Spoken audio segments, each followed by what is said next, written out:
shortly. I just want folks to grab food. There's some pupusas in the back, and there's chips, there's water, there's, just grab some food before we get started. We have forms for community questions since we're going to have extra time today. If anyone wants to ask their own individual questions, fill out one of those forms, those papers there that Miriam has. Miriam, you want to hold them up? And we'll be able to add those to the end of our agenda today, or our program. So, and if you need a pin, just ask Miriam. She has a few on her. Are we already live? Oh.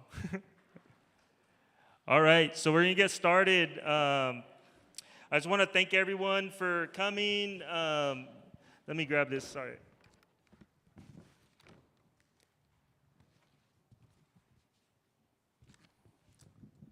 So my name's Michael Segura. Welcome to the Garcia Center for the Arts. I'm the executive director here. Thank you for joining us at the Creative Economy Candidates Forum. We want to first start tonight off with a land acknowledgement. We want to acknowledge that the Garcia Center is on ancestral, unceded territory of the Maram Serrano people, represented today by the Yuhavatam of San Manuel Nation and the Morongo Band of Mission Indians. We pay our respects to their elders, both past and present, and honor the stewards of this land.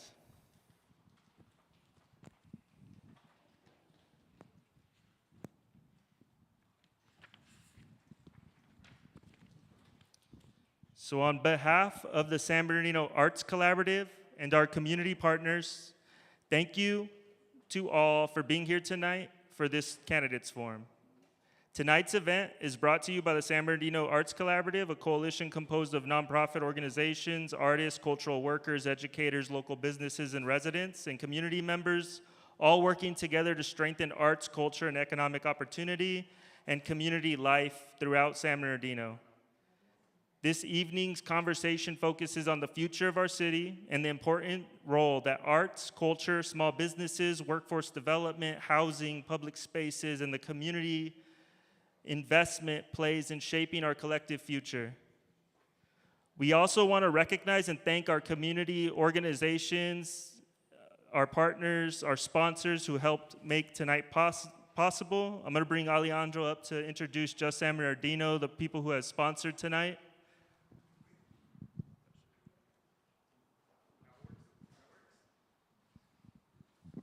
Good evening, everybody.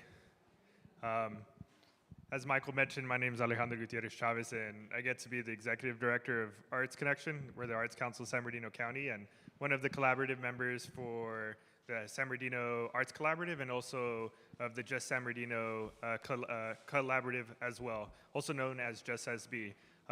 We're a coalition of different community organizations ranging from housing, labor, environmental justice, faith-based organizations, all coming together to support a community-driven economy to ensure that the aspirations, the hopes and dreams of our community is reflected in the work that we do in our everyday lives.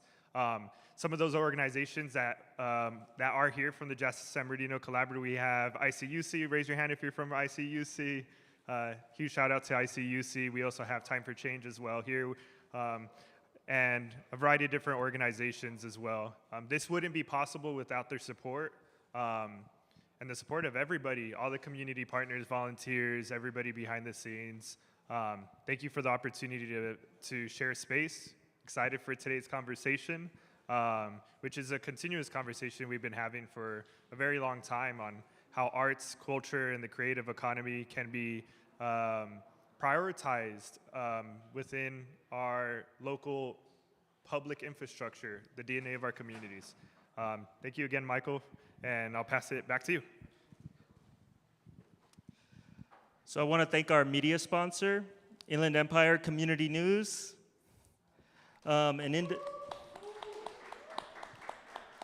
an independent local news organization serving the Inland Empire for decades through local journalism, civic engagement, community storytelling, and public information that uplifts the voices and stories that shape our region. We also want to thank the coalition members, right? Garcia Center for the Arts, Arts Connection, the Arts Council of San Bernardino County, Inland Congregations United for Change, San Bernardino Generation Now, Future First, who's running the production tonight, Inland Empire Prism Collective, Time for Change, Creative Grounds, Three Little Bluebirds, West Side Story, Freddie Calderon, a local artist, National Orange Show,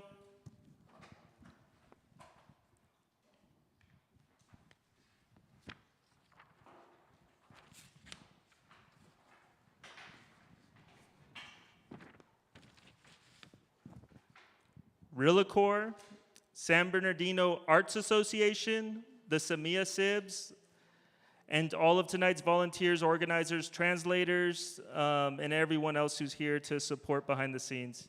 Before we begin, we just want to note that tonight's forum is nonpartisan. It's a voter education event. As a 501c3 nonprofit organizations and the host of tonight, we do not endorse, oppose, rate, or rank candidates for public office. All legally qualified candidates for this office were invited to participate, and tonight's questions are intended to help community members better understand each candidate's perspectives on issues impacting San Bernardino. Our goal tonight is simple: to create space for thoughtful conversation, civic engagement, and community dialogue around the future of our city. So I just want to thank the translators, Nano and Claudia, for being here.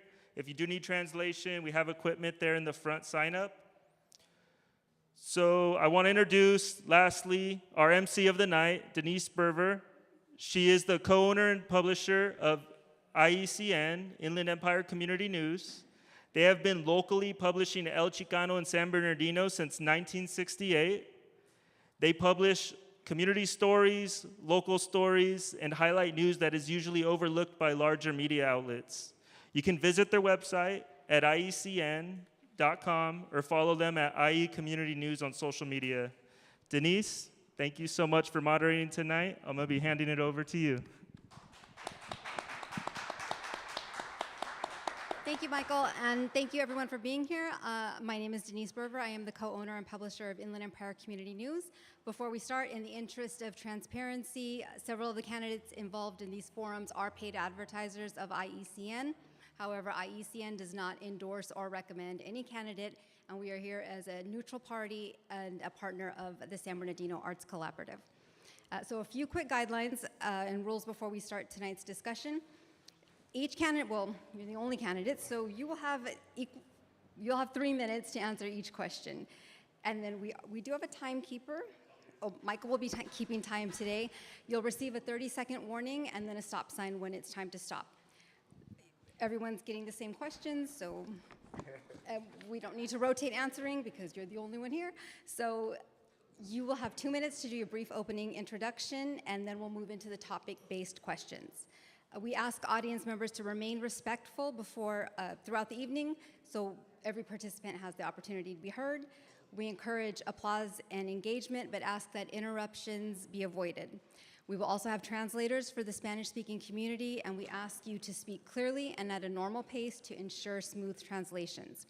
We would also like you to take a few seconds before starting your next answer to allow translators to finish the previous candidate, to finish the translation, and look to the timekeeper for a green sign before you start. Since we are filming the forum, we're asking that you remain seated before answering questions. The camera's all fixed. And lastly, please refrain from attacking or speaking about other candidates. We want you to use your time to speak about your solutions and your vision for San Bernardino. We will also have a brief 5-minute intermission midway through the forum, and I think we're going to have extra time, like Michael said, for community questions at the end. So we'll now begin with candidate introductions. So you will have 2 minutes to introduce yourselves and speak briefly to your vision for San Bernardino.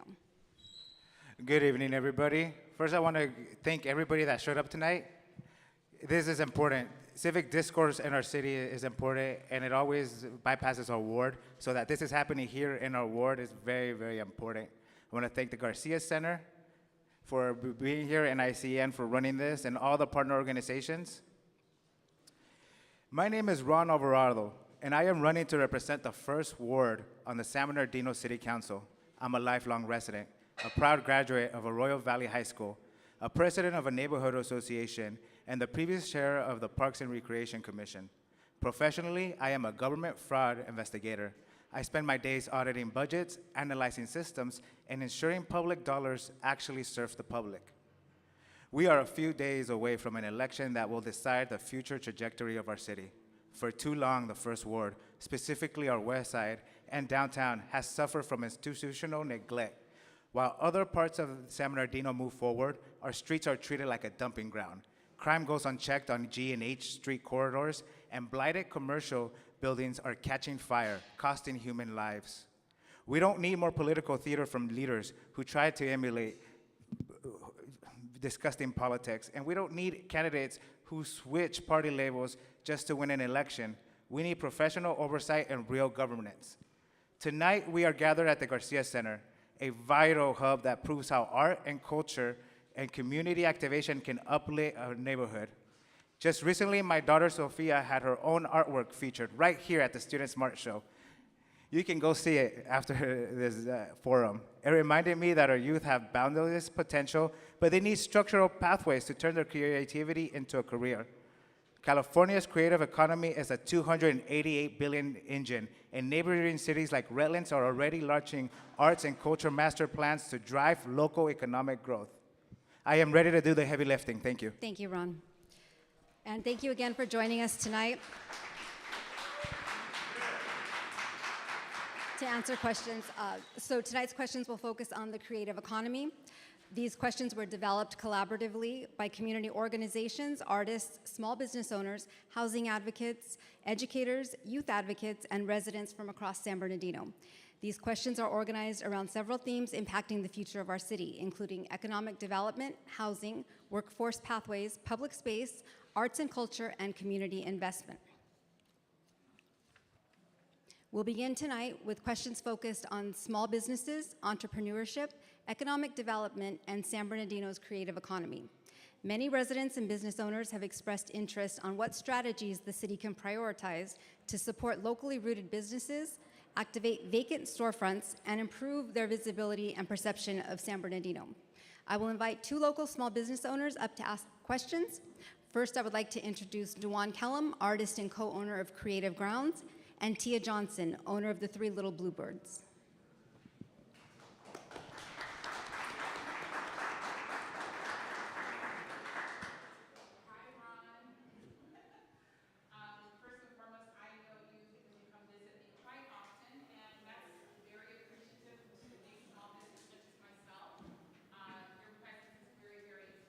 And so thank you for that. I, of course, am Tia Lynn Johnson. For those of you who do not know me, I have a small business here in the city of San Bernardino right off of 4th and F Street. I am the co-founder to Three Little Bluebirds Boutique, where we serve the community, but we also have fantabulous women items. And so, yes, that's a plug. But like many small businesses here, we're experiencing both the beauty and the challenges of trying to build something meaningful in the heart of the city, Ron. One of the things that I have learned is that community support and local partnerships can truly make the difference between a business surviving or closing its doors. There are many older storefronts and struggling spaces throughout San Bernardino that could use some thriving and small businesses in their place there. So with just a little support and flexibility and opportunity, I have a question for you. And I have my worst eyeglasses on, so bear with me here. It says, what role, if any, do you believe the city should play in supporting storefront incubators, affordable commercial spaces, the programs that help entrepreneurs and small businesses activate various storefronts?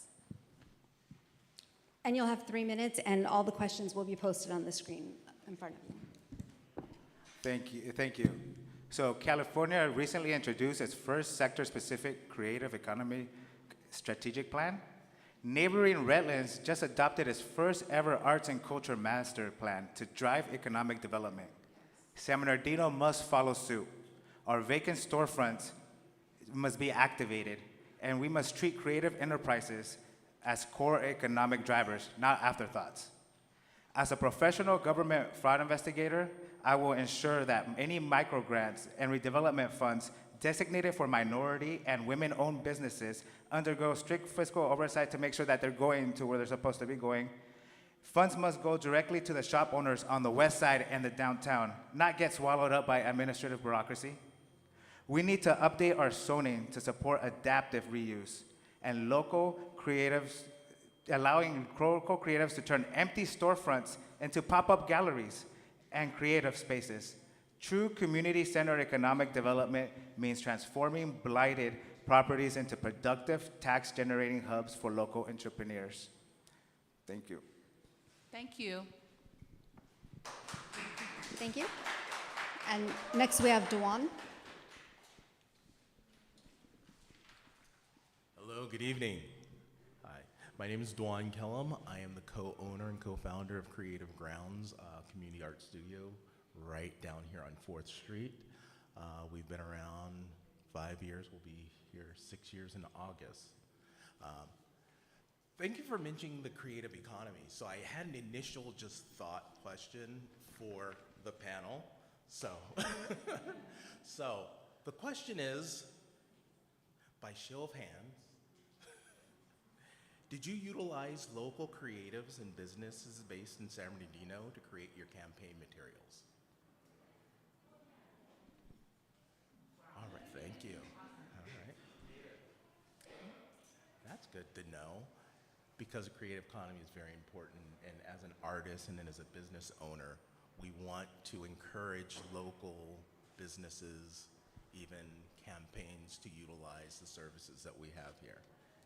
So my question is, what specific policies or investment strategies would you prioritize to support small businesses, including women-owned, minority-owned, and culture-driven businesses in San Bernardino?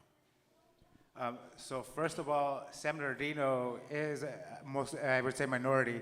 So by helping our city and our town and our actual residents be able to open up their small businesses, we'd be helping minority-owned and women-owned businesses. But specific strategies, would be grants and that we can work with different state agencies and federal government, but more specifically, having a cultural master plan, an arts plan, something that we can use to obtain those grants and funds.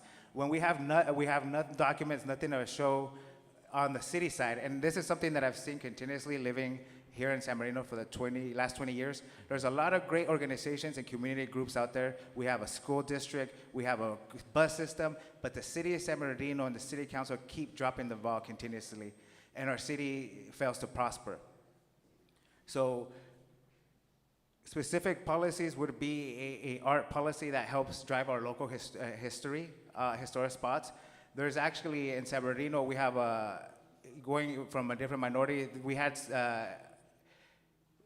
an underground gay bar scene in the 70s, which I was recently learned about. Celebrities was one of there in the 90s and 2000s on that street, and then we have kind of a district or an area where we've had a history of LGBTQ. So what we have to do is make a master plan for our city where we can empower the history of our minorities, of our women, of everybody, and then allow them to create businesses in those areas. Thank you. Thank you. Our next section focuses on youth opportunity, workforce development, creative industries, and career pathways. Community members throughout San Bernardino have raised questions about internships, apprenticeships, creative workforce training, public creative spaces, and the role arts and media industries can play in local economic development. I will now invite youth from Inland Congregation United for Change, along with Bertha Estrada, founding member of Future First and business partner of Apex Lighting Grip, and Bianca Gomez, Arts Connection Arts Council of San Bernardino County, to ask the next questions. Hello, my name is Arturo. I am a youth organizer and voter engagement organizer with ICUC.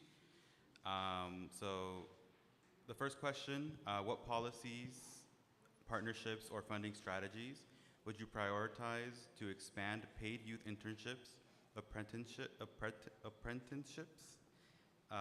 and creative workforce opportunities in collaboration with schools, community organizations, local businesses, and city departments?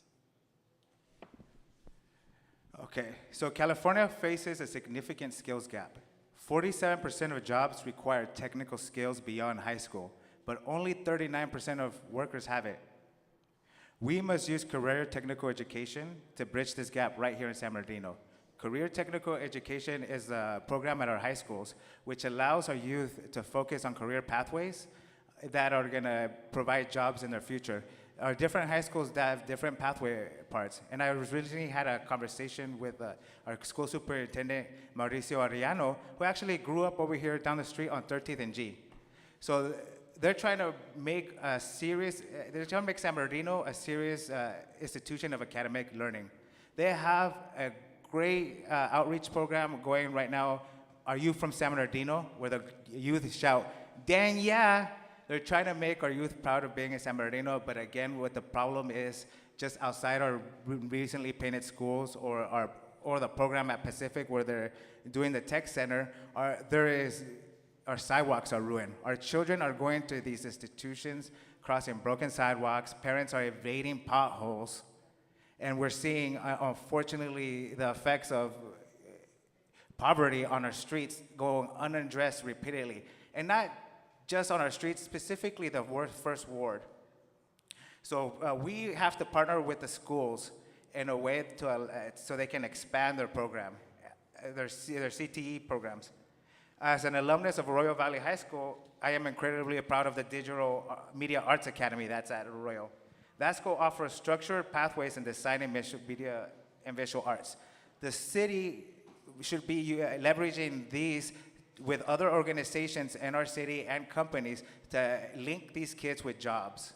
The city is our most local level of government, and every time someone has a problem with another function of government, which is the school district or the county, the city washes their hands. But the buck should stop here at the city. We should have someone at the city that works with our residents to make sure that we're addressing the issues at other government levels, or making sure that we're partnering with them in a way to expand their efforts. Thank you.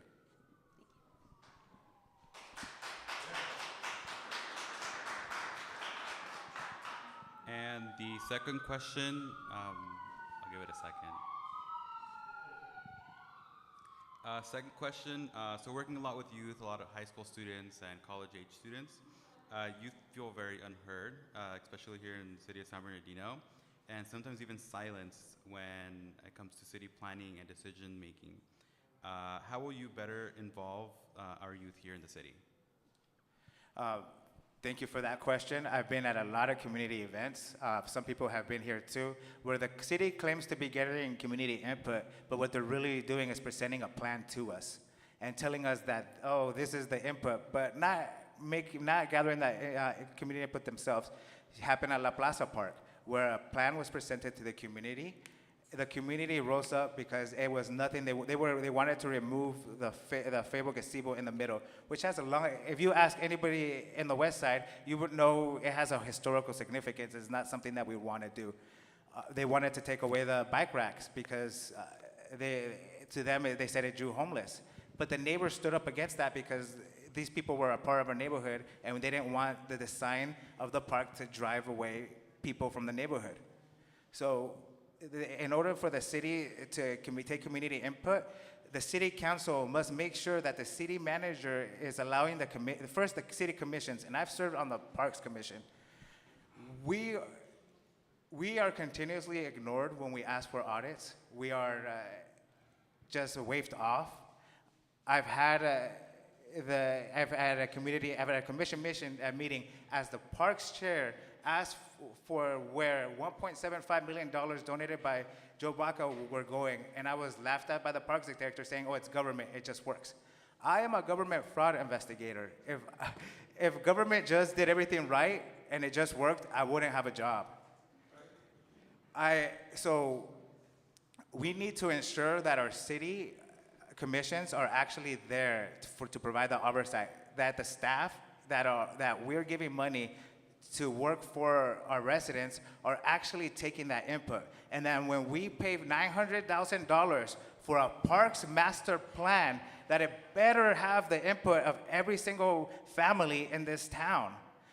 It is ridiculous how we've allowed money to be mismanaged over the years. I'm running to go ahead and bring some accountability and make sure it gets back into our streets. Thank you. Thank you very much.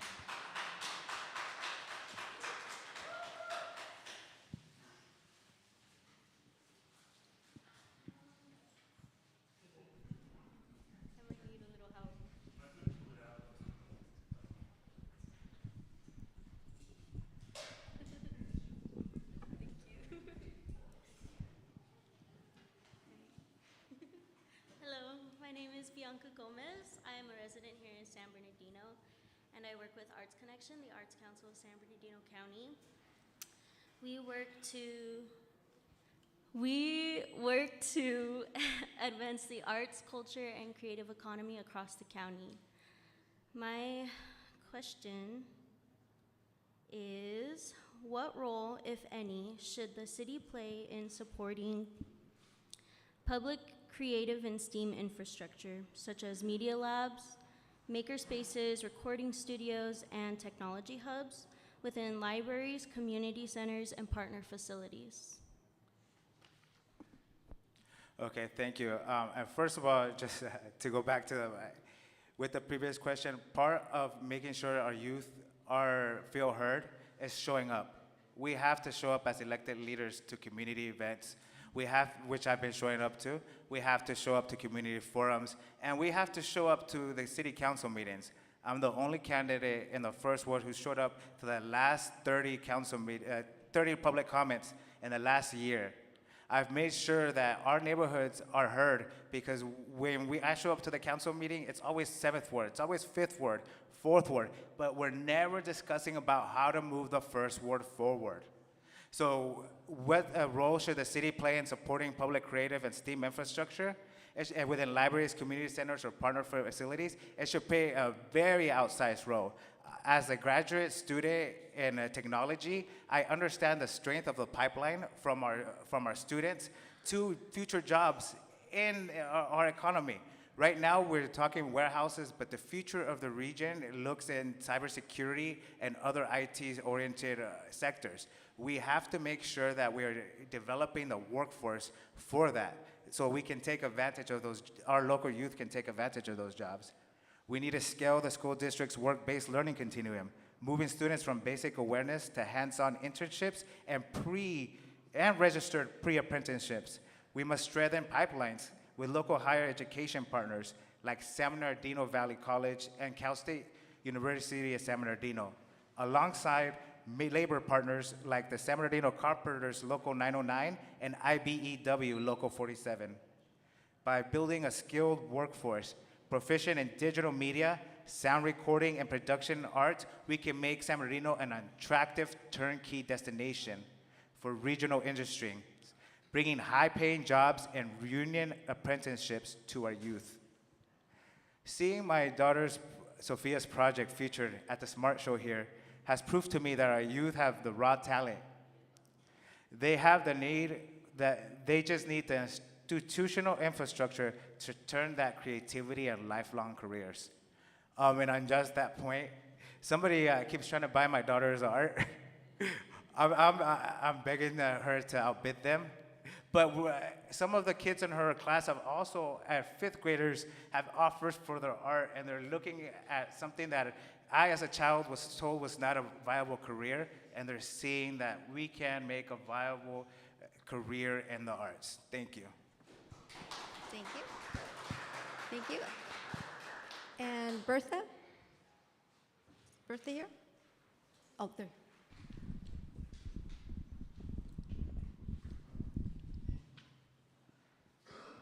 Hi, I'm a co-founder of Future First, a film and media production company.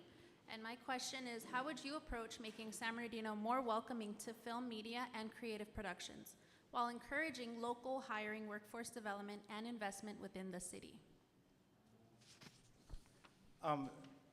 So going back, I would, like I said, expand the work-based learning continuum that we have at our schools. And also, our city, when anybody wants to do business, whether it's a nonprofit or a business in our city, they find roadblocks. When anything happens in the city, it's not with the city of San Bernardino, it's in spite of the city of San Bernardino.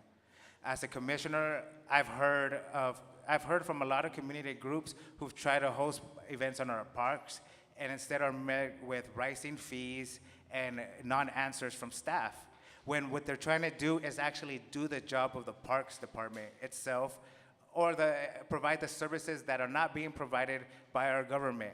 So what role San Bernardino can play? First, it can ensure that when we bring businesses to San Bernardino, we allow them to find a way to get their permits in a fast, effective way, that they can get everything that they need in a one-stop shop. Right now, our city offices are spread throughout the city because we were moved out of City Hall over 10 years ago.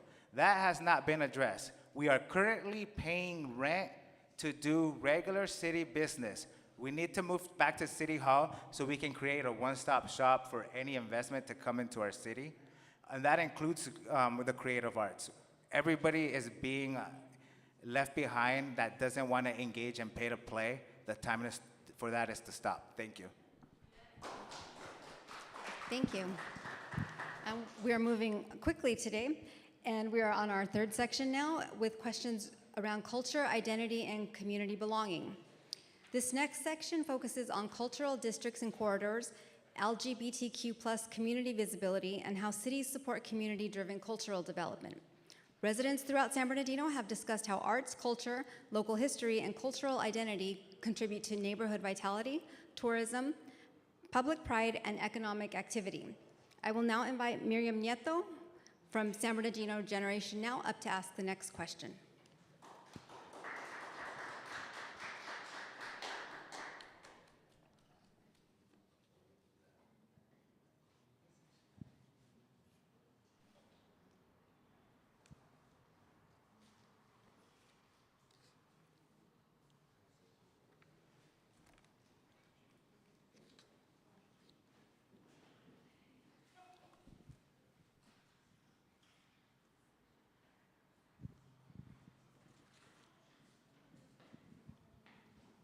Sorry, I lost the question.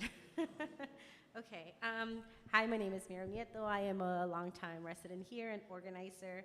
And yeah, my question is, what role, if any, do you believe the city should play in exploring community-led cultural districts in San Bernardino, including LGBTQ+, cultural, art innovation, fashion, and/or historical districts as part of the city's cultural and economic development efforts?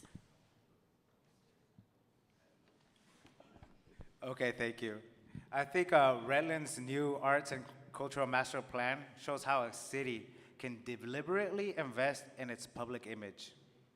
San Bernardino needs a community-led plan that establishes designated cultural corridors and firmly preserves historical landmarks. Like I mentioned earlier, some of those landmarks include the LGBTQ, which was the 1970s, we had an underground scene. 1979, we actually had the first community center and crisis helpline in the inland region be in San Bernardino. And in the 90s and 2000s, we had the bars on Genevieve Street, where was 3 or 4, including celebrities, which were in the scene. So we have to identify our historical regions in the city of San Bernardino, which we have a lot, and make sure we have a plan that develops the art with the history in mind. Our city has a beautiful, vibrant, rich, mosaic history of different cultures and groups that make it up, and we can celebrate them all throughout our city by celebrating our corridors.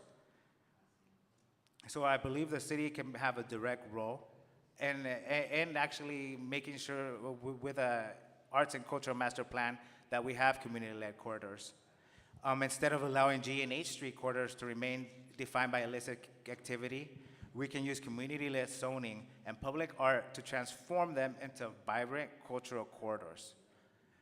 I support the formal designation of cultural districts, including Latino, Black, LGBTQ, and historical places, to celebrate that rich diversity that's not only in our city, but in the First Ward. Thank you. Thank you. And with that, we are already at intermission. So we'll take a brief 5-minute intermission. If you have any questions that you think of you would like to ask, find Miriam and you can submit them to her.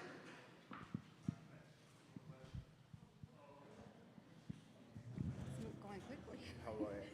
I guess.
Okay, we're ready to get started again. If everybody can please take their seats.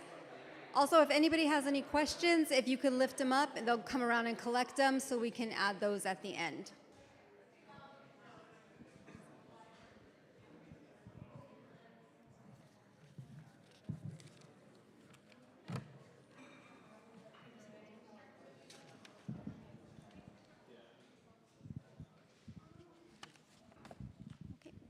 Welcome back, everyone.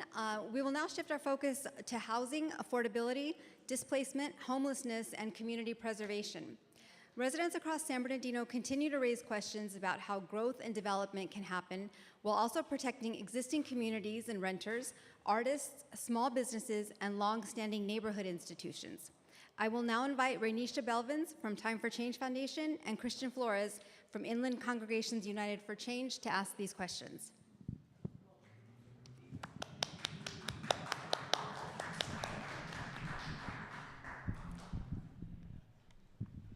Hi, my name is Rainisha. Sorry, I'm a policy advocate with Time for Change. We work to disrupt the cycles of homelessness, poverty, and recidivism for women and children by providing stable housing and evidence-based supportive services. Our mission is to transform disenfranchised families into self-sufficient leaders. And I advocate for the systemic policies that make that thriving future possible. Hello, Mr. Alvarado. The question I would be asking is, what strategies or policies would you pursue to expand affordable housing opportunities, meet the city's housing goals, and encourage a range of housing options for current and future residents? Okay, thank you for that question.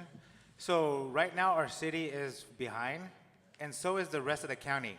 Our county actually got rated one of the lowest grades recently by the state for not meeting its affordable housing goals.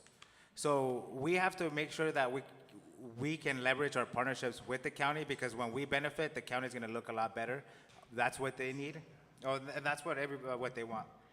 As president of a neighborhood association, I live and breathe neighborhood preservation every day.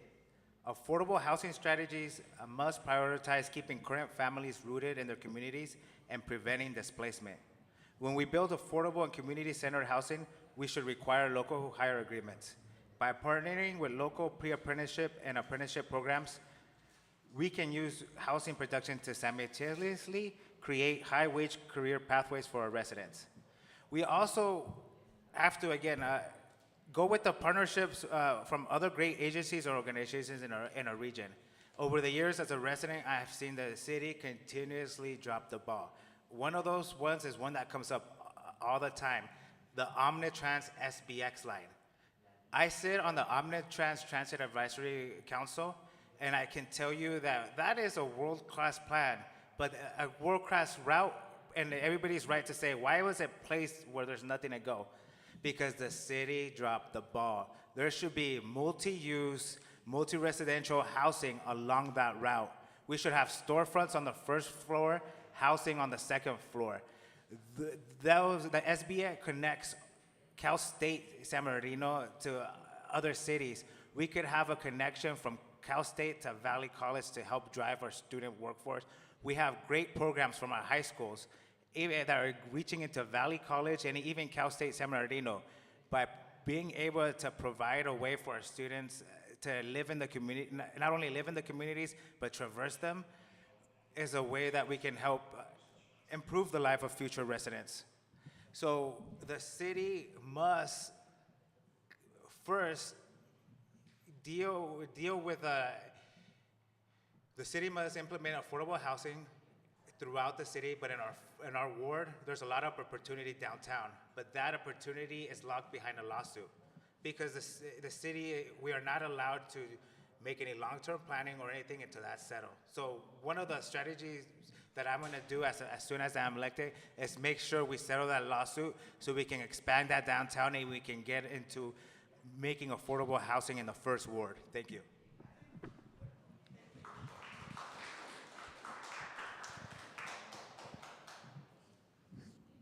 Hi, my name is Christian Flores. I'm a housing organizer with Inland Congregations United for Change, better known as ICUC locally. And to expand on Rainisha's question and concerns in regards to housing, this question goes further into the lines of creative land use in the city. And it goes like this.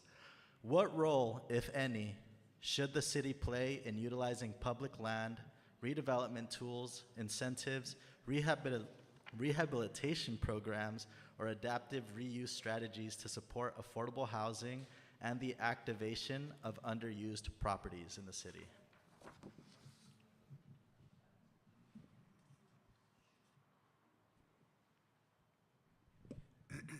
Okay, sorry.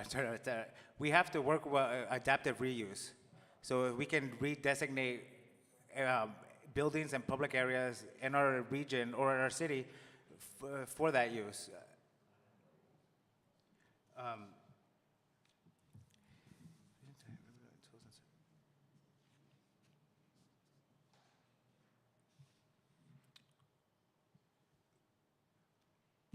Sorry, take a second.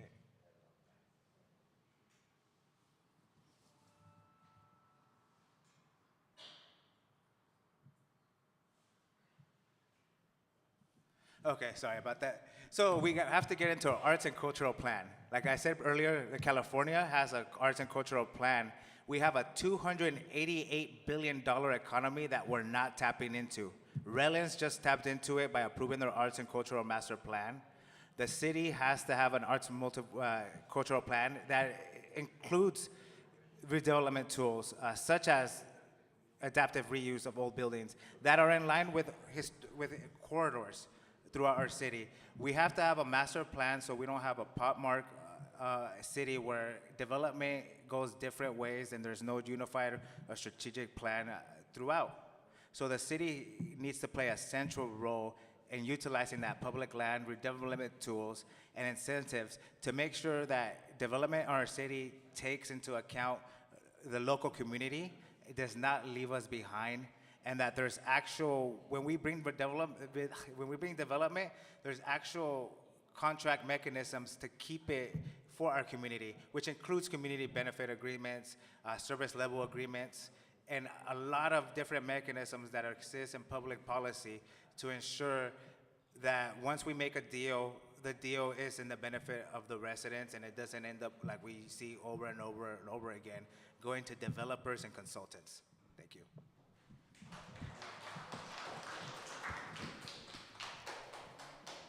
Our next section will focus on parks, libraries, public space, infrastructure, cultural assets, and community-centered activation. Many community members have expressed interest in safer, greener, and more active public spaces, along with stronger partnerships between the city and organizations already serving neighborhoods throughout San Bernardino. I will now invite Alejandro Gutierrez from Arts Connection Arts Council of San Bernardino, Brenda Almanza, Parks and Rec Commissioner, and Michael Segura from the Garcia Center for the Arts to ask the following questions. Hello. As mentioned, my name is Alejandro Gutierrez Chavez. I get to be part of the Arts Connection, the Arts Council San Bernardino County team. One of the things that we do in the city is we activate a lot of different public spaces, such as Soul Alley. We also do the downtown San Bernardino Arts Walk with a lot of different partners in the city, some of them small businesses like Creative Grounds and other art-focused organizations. And so one of the questions we always have is around the process of collaborating and the policy development around permitting.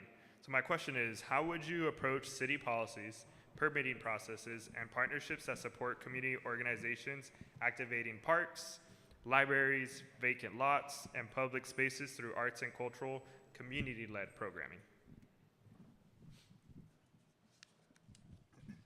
So this is actually something I have some experience in. As chair of the Parks Commission, I have something that I've asked for a permit, a fee waiver process for our community organizations holding events or trying to use our public spaces to strengthen our community. Unfortunately, we've been told that's public works, or we're given the runaround. And this is exactly why I'm running, because I'm tired of like the community of just being ignored. What we really need is actual formalized fee waiver structure for our groups and our community centers to use our parks, to use our community centers, to bring their events to our city. Instead of being a roadblock for community organizations to strengthen and flourish our neighborhoods, we need to be empowering them. We should also be looking at having a administrative capacity to look for grants to help expand those organizations in our city. Our vacant lots, a vacant lot taken over by a nonprofit or by another organization stops being a vacant lot. I've seen many community gardens throughout the west side and through San Bernardino as I walk.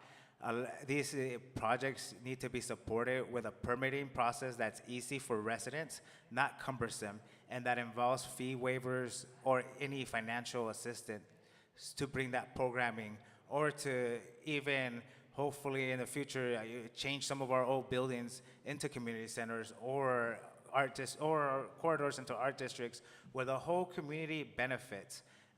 And not because we're working with organizations that actually have our benefit in mind, because they live and they work here just like we do. We should be partnering with them.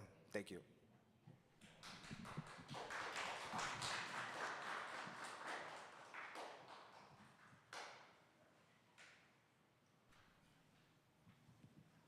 Hi, I'm Brenda Almanza. I'm a Parks and Recs Commissioner.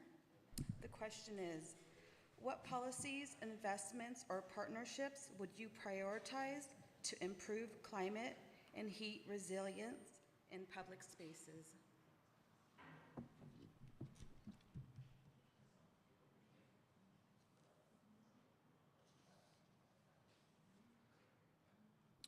Okay, so when we go out to bid, we should be looking at companies or organizations that are not gonna pollute,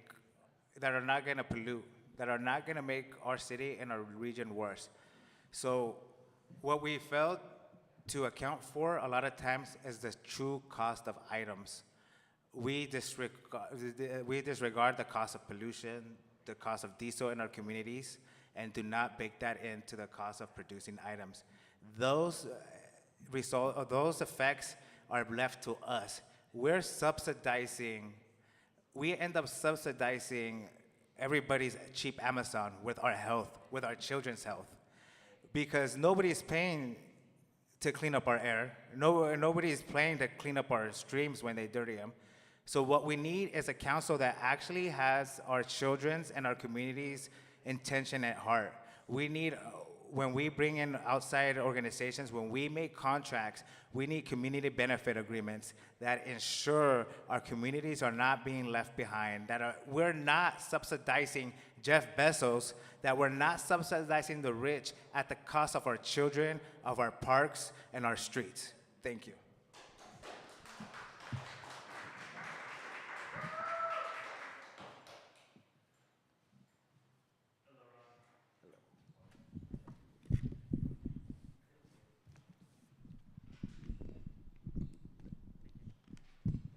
Hello, Ron. As you know, I'm the executive director of the Garcia Center for the Arts. Everyone, welcome again. As you know, this is a historic building that we're in. It's been restored by a nonprofit, thanks to our elders, Ernie Garcia's generation. He was in the Kiwanis Club on the west side. They used to meet at Mitla's. And historically, Gloria Harrison was involved with this project as well. Also grew up on the west side of San Bernardino, our first ward. And you know, started El Chicano and IECN and really built roots here in the city. So talking about historical places, right? What strategies or policies would you prioritize to help preserve historic places, cultural assets, long-standing community organizations, and neighborhood-serving institutions as new develop occurs in San Bernardino? So, the Garcia Center is a perfect example of how a physical space can uplift an entire neighborhood. As your council representative, I will secure and champion robust city partnerships with nonprofits, local artists, and cultural institutions to bring consistent, community-led programming, open-air creative markets, and youth activities to every public space in the first ward. We can activate underutilized spaces by engaging San Bernardino City Unified School District students in community planning projects and simulated industry competitions, giving them real-world experience while beautifying our city. Our libraries and our parks and vacant lots should be community assets, not targets for illegal dumping. The ultimate antidote to neighborhood deterioration is consistent, positive community activation. So the city should work, again, make an arts and cultural plan to tap into that $288 billion economy. We should prioritize making corridors throughout our city that uplift and emphasize the history of that area. And we should partner with organizations that have proven time and time that they have our community's best interest in heart and have improved our area and our neighborhoods. Just like this community center, the neighborhood center. I myself have been here many times, not just for this debate. One time, like I keep saying, for my daughter's art show. Last year, she had another art show here. But I've also been at coffee events outside. There was a local car club that held an event here. There has been other forums here. I've been involved with the planning here with different organizations on improving our arts throughout our city, and that's been happening here at the Garcia Center in the first ward. So what we need is a city council that stops ignoring our communities, that stops ignoring our streets. We need representatives that will go and debate at Valley College where their donors are, but won't come down into our own ward, into our own community centers to see you in the eye and tell you why you should vote for them. The first strategy is showing up and listening to the community. We have a lot of great community organizations here that are doing great work. They just need to be empowered by the city. Thank you. Thank you. That wraps up the pre-planned questions. Because we do have extra time, we will ask 3 questions that the community has submitted today.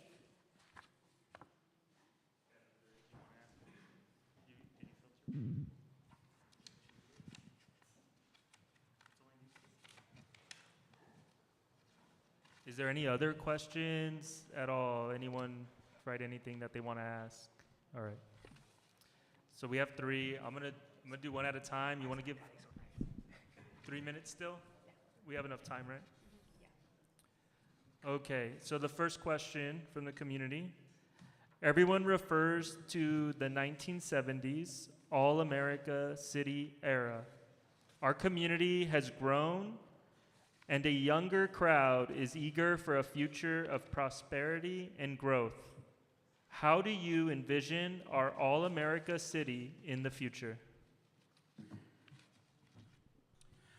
So start off on that, we have, again, a council and people who love great memories of San Bernardino in the 1970s being that America City, but in the last 50 years, we have not lived up to that.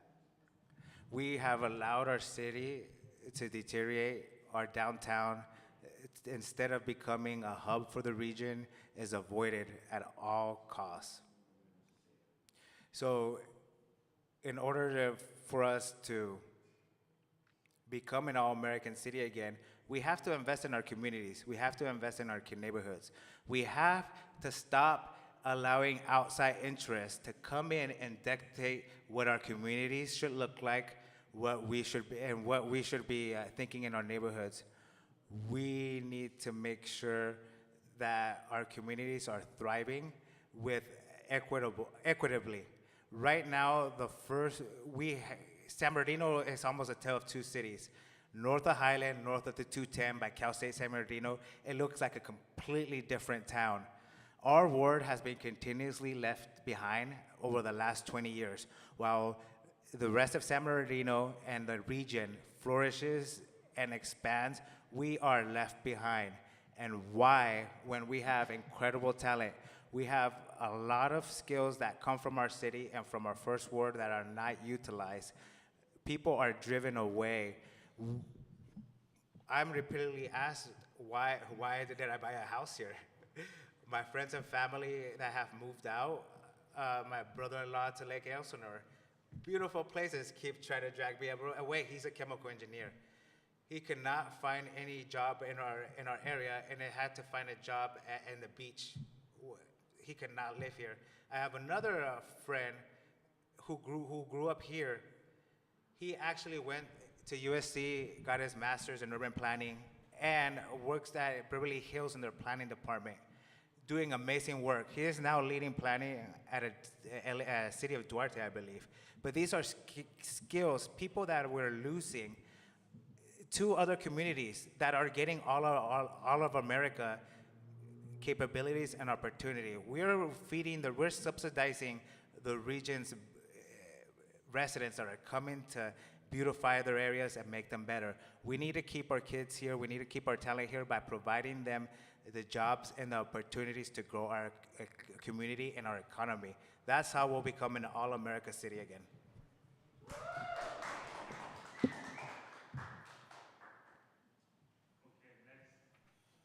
The next question. We are one of the last remaining cities in the region waiting to boom with the redevelopment of the downtown. What things or assets do we have besides the people to become the next big gem in the IE? Just want to remind, we need to settle the lawsuit downtown. We are not going to be able to do anything. What we hear is promises of stuff being accomplished, but the first thing that needs to be done is settle the lawsuit.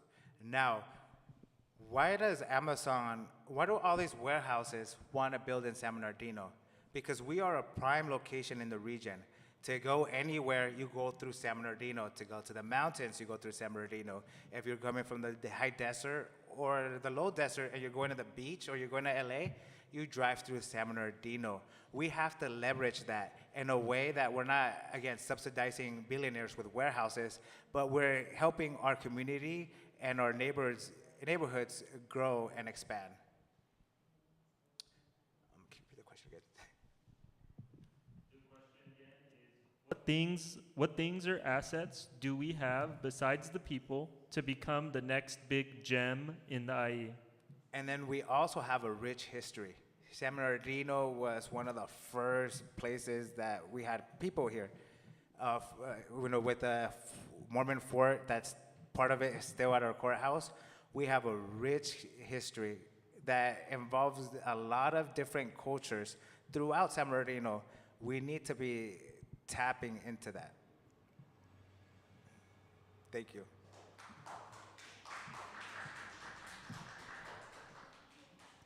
And then we have another question. So what is the master plan for the revitalization of the West Side corridor, Mount Vernon, when it comes to preserving the small businesses, local history, and community life? See, that is exactly, we need a master plan that actually, that works on our West Side. Our West Side, it needs to so I grew up in San Bernardino. I grew up in the West Side of San Bernardino, and I remember one of the first questions I had is, why are the freeways so weird? The freeways used to exit to one side of town, to the east side of the town. You used to have to go some cumbersome way. They went out of their way to keep development away from the West Side. It's actually one of the reasons that I saw why I wanted to go into government, because it showed me the power that government can have in our local communities. Part of that is creating the master plans that lead the development of the region, but they need the input of the community. There's a lot of great community organizations and groups. There's the neighborhood association over on Mount Vernon. there's the La Plaza Park, there's the Suavecitos Car Club. There's a lot of groups and organizations that have brought history to the west side. They need to be included in making a master plan so we can revitalize the area and not bring outside forces, not bring outside consultants to tell us what we want to see, but allow our neighbors to see that. And that is done through a master plan that we can have with commissions and meetings throughout, to ensure that development is not just on one side of town. Because they fixed the freeways, but we still have all development happening on the east side, the Chipotle, the In-N-Out, everything is on the east side. We only have one minor grocery store on the west side, one gas station. We are, again, continuously left behind. So we need a master plan, one, that involves the community, and two, that has actual enforcement mechanisms. That's not just words, it's not just a fancy document, but actually has money and plans and enforcement behind it. Thank you. Thank you so much. That was all the community questions we received. Thank you, Denise. And again, that concludes the community questions. You'll now have 2 minutes to make your closing remarks.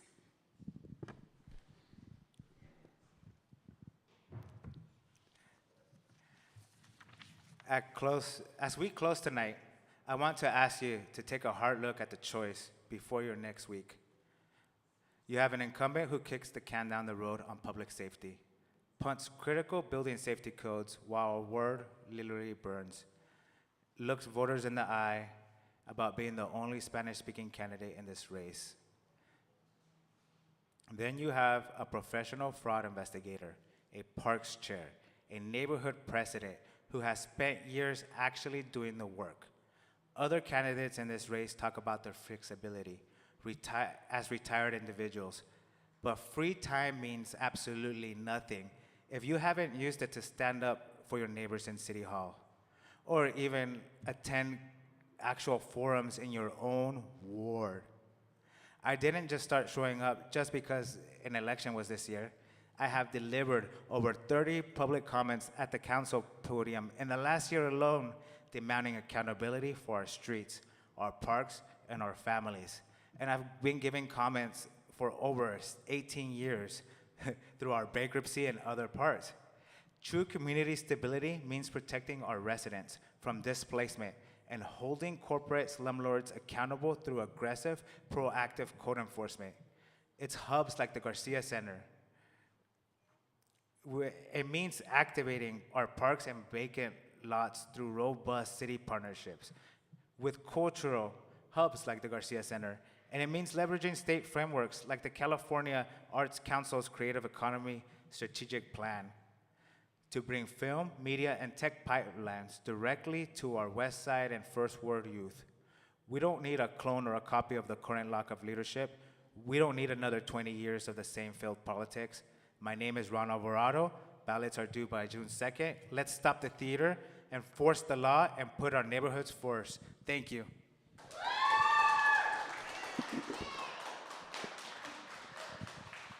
So, thank you to our candidate tonight for participating in this important conversation. Thank you to the San Bernardino Arts Collective, our community partners, Just SB, Inland Congregations United for Change, i.e. Prism Collective, to the volunteers, translators, production teams, organizers, and everyone who helped make tonight possible. And thank you to all of you for showing up, staying engaged, and participating in the future of San Bernardino's creative economy. No matter where you stand politically, civic participation matters. We encourage everyone here to stay informed, stay involved, support local organizations and businesses, and most importantly, stay vocal and vote local. Tonight's forum will be posted online on the Just San Bernardino YouTube channel if you would like to share it with other residents. We have more programming planned for civic engagement, so stay tuned and follow our community partners. Thank you all again for being here tonight, and travel safely, and don't forget to vote.